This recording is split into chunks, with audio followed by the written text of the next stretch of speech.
O para sa akin, piso man 'yan, ₱10, ₱1,000,000, ₱1,000,000,000, ₱1,000,000,000. Nakaw ay nakaw.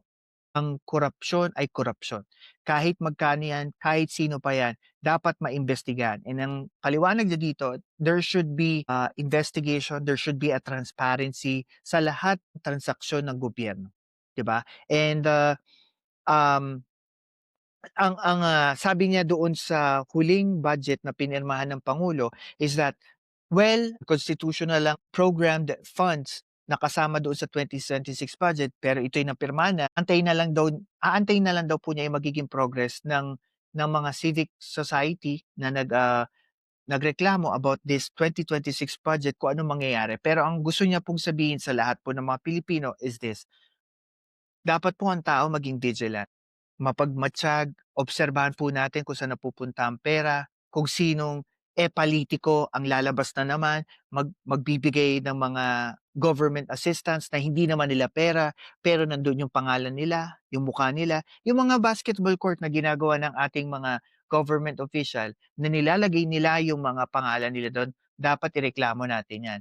O yung mga simpleng ayuda, tapos nakasobre, nakalagay yung pangalan ni mayor, o ni congressman or ni barangay captain, dapat lahat picturean natin 'yan. As he said, ngayon maging vigilant na tayo kasi kung hindi natin tutulungan sa sarili natin, tutulungan natin ang gobyerno masawata itong mga korap na ito, araw-araw tayong mapagsasamantalahan ng mga corrupt officials na ito.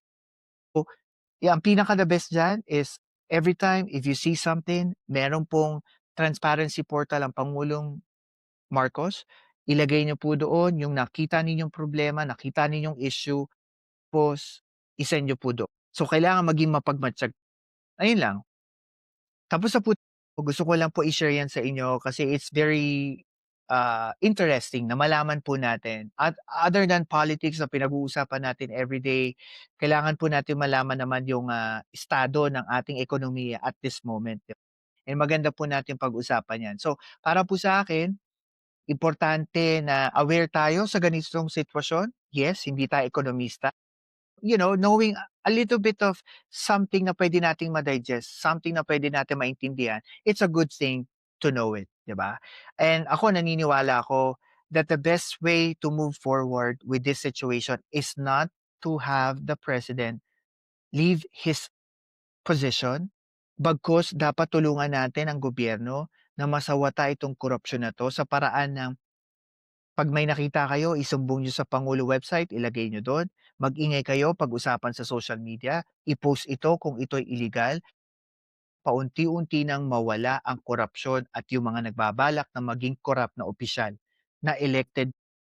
Tandaan niyo, every time na may binibigay ang isang elected official sa inyo, ayuda man 'yan or assistant, hindi po nila pera 'yan. Hindi po nila Wala po silang karapatan na magpakitang gilas sa harap ninyo pagka nanghihingi kayo ng assistance kasi binigay nila. Kasi at the end of the day, it's your own money.